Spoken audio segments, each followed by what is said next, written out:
We're going to go back in time. Old school punter, first black punter, great friend, mentor of mine, Greg Coleman. Greg Coleman, if you don't know, has done it all for the Vikings, from TV to radio, sideline interviews, player alumni, and then he hosts his own golf tournament in Minnesota for charity. Greg, I want to thank you for joining the Ron Johnson Show. I want to start off just with that, like being in the community. Well, after you're done playing, you don't see a lot of players stick around and host tournaments and do charity events. What was one of the reasons you did that for the state of Minnesota and just the community? Ron, the basic premise was trying to make a difference in the lives of young people. Because growing up down in Jacksonville, there were a group of people, whether it was teachers, coaches, mentors, parents. Everybody had a hand in raising. Everybody had a hand in my upbringing. Everybody had a piece of who I am, defining of who I was, and knowing that young people, sometimes all they need is just a little bit of help. Because you've heard me say it before, all of our young people are not going to hell in a handbasket. It's a few that gets the majority of the attention. But we've got some great kids in the Twin Cities community and all throughout this country. And it was just our thought and want to help young people. That was the premise 22 years ago. And here we are again. We have been to capacity over the last couple of years, especially coming out of COVID.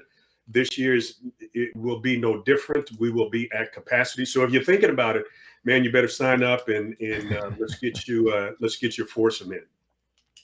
Hey, yeah, Greg, and to talk about having a hand in upbringing, community of people, the NFL players, it's a fraternity that less than 1% of Americans get to be a part of, and that's making it to become a pro football player.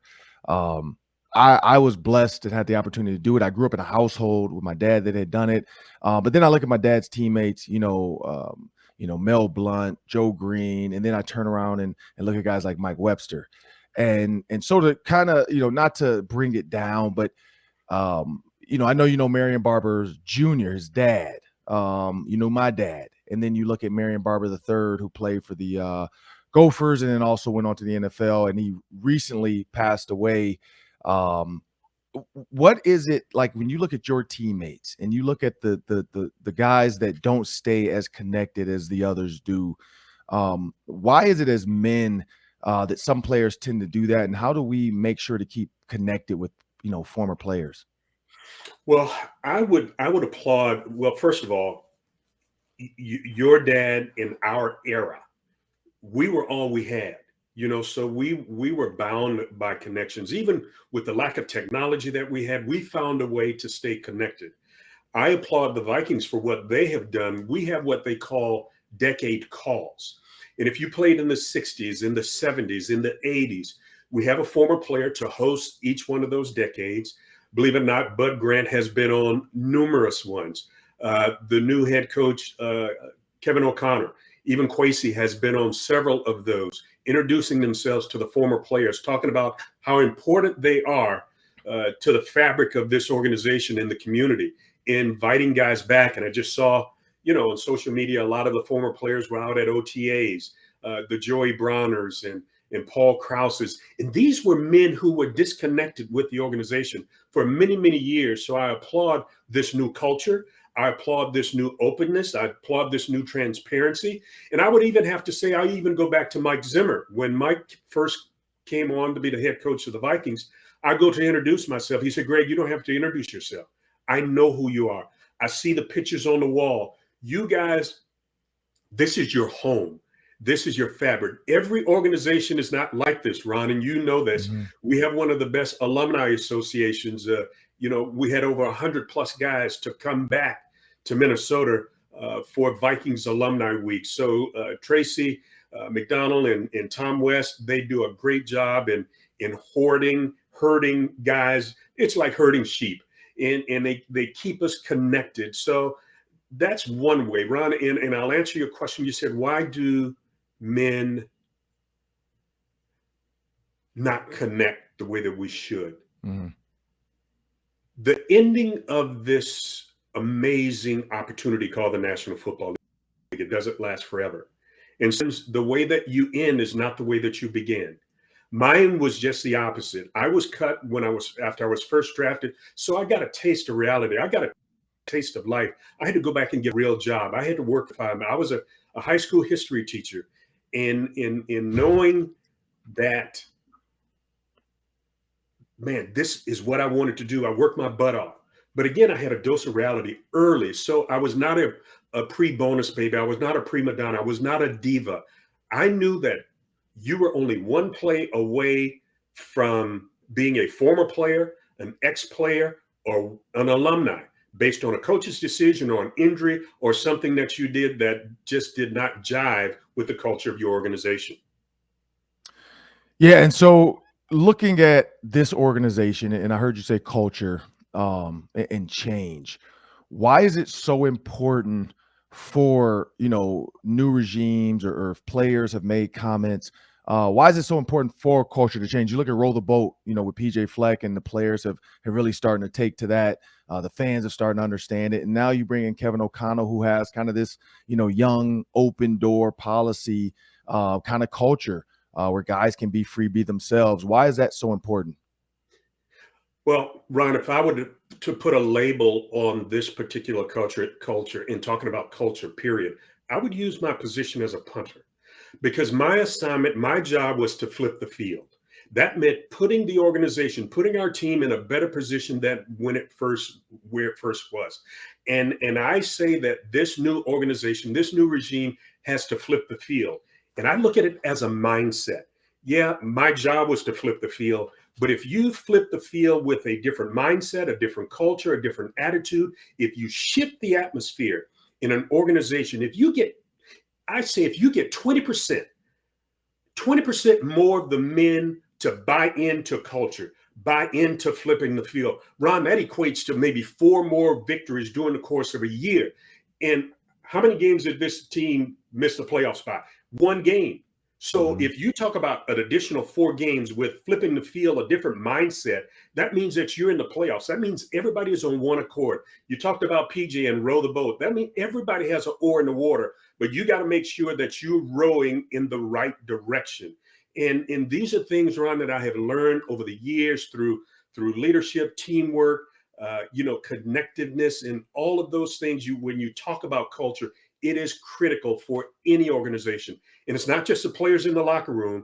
It's the players, it's the men and women who work in the organization on the second floor, in the third floor. And if you all come together for the same common goal and the same common reason, I mean, with the talent that's in this organization, with the coaching staff that you have now, with the new mindset, as you mentioned, there's no reason that the sky's the limit with this organization.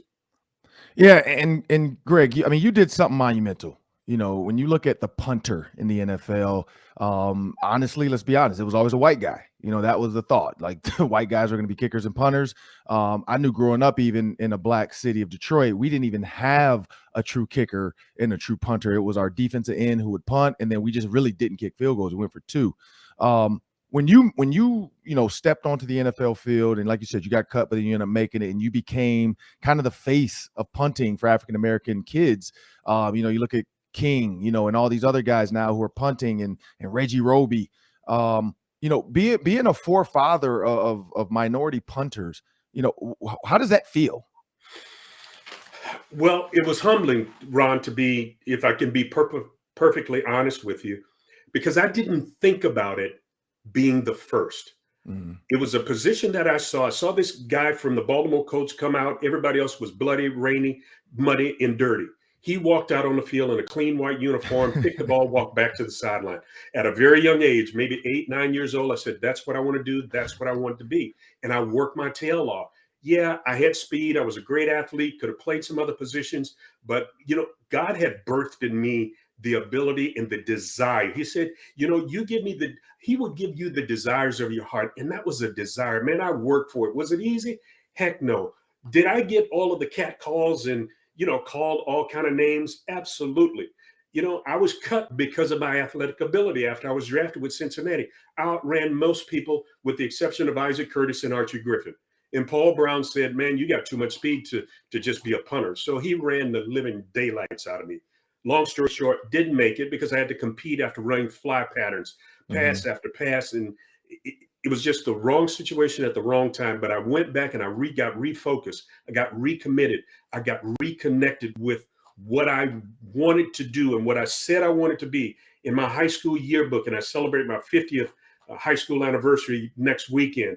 In that yearbook, I wrote I wanted to be a kicking specialist in the National Football League.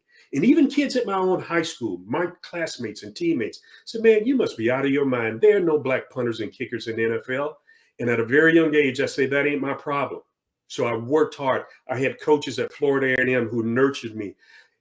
I wanted to go to some of the other big schools, Ron, but my high school quarterback, Don Gaffney, was the first African-American quarterback at the University of Florida. Cap, we're going to be a package deal. Things didn't work out. I had coaches to tell me, Greg, we just got our alumni ready to accept the fact that we're going to have a black quarterback. We damn sure can't have a black kicker right now. So Florida A&M comes to the rescue, and they said, Ms. Coleman, if your son, he can kick, he can punt, he can run track, and if he goes to class, he'll graduate, and we'll feed him on top of that. My mama said, give me those Durham papers. Where do I sign? And the rest is history, man. I had teachers and coaches, Pop Kittles, taught me how to kick to the corners. He said, baby, kick it where they ain't. If you kick it where they ain't, they'll find a place for you at the next level. That's how I developed the craft of kicking to the Coleman's corner. Some people call it coffin. I said Coleman. I like it. I like it. Last one, just looking at Marion Barber, man, like I remember seeing him come back to Minnesota. He and I connected.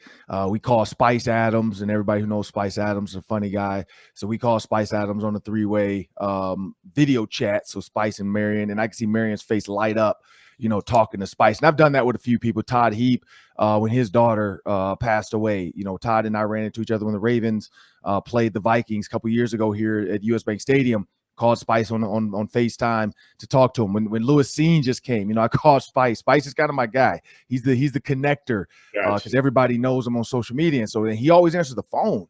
And so, called him to meet the new rookie Lewis Seen because Lewis Seen said he's a big Spice Adams fan. But looking at that connection, man, I've seen Daryl Reed, Ben Utek, guys reach out like, hey, man, we need to fly out to Dallas to hang out with Marion and, talking to Dom about it and all this other stuff, for you talking to not just, guys that are kind of on their own, because, some guys stay where they played and they have friends in a circle. Some guys go off and they live in these places and nobody really can get in contact with them. Nobody really sees them. And then all of a sudden these stories pop up like this and we're all like, man, I wish I had called him. Man, I wish I reached out to him. What could your advice be to men and alumni? Because women do it, man. Women, they're always talking, connecting, calling, texting, phone calls, emails. Whereas men, man, we just assume that we're all okay or we're all struggling too. So we don't know how to help somebody else or reach out to somebody else who might not have a friend here and there. What is your advice to some of the former alumni going forward, man, so that we all stay connected? Let me go back to the rookies first.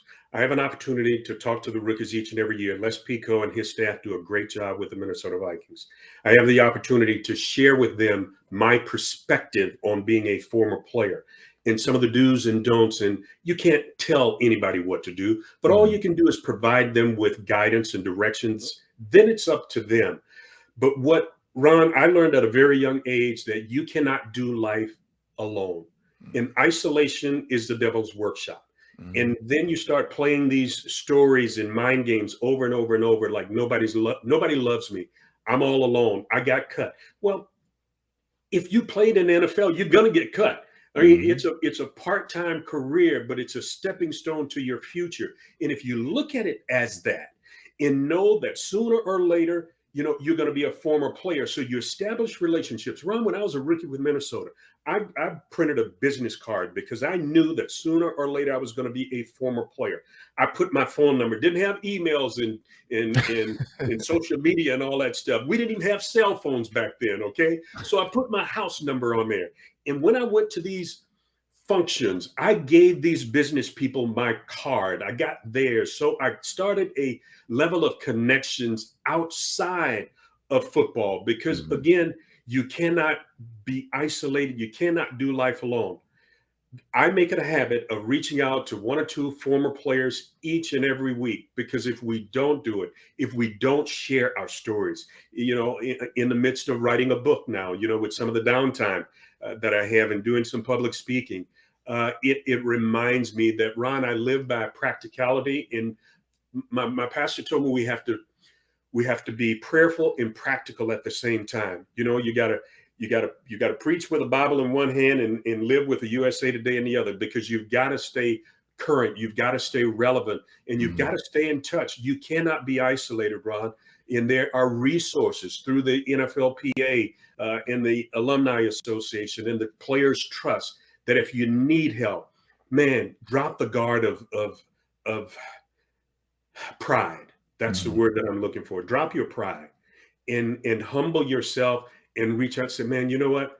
I don't know how to go. I don't know where to go. I don't know what to do, but I need some help. And help is there for you.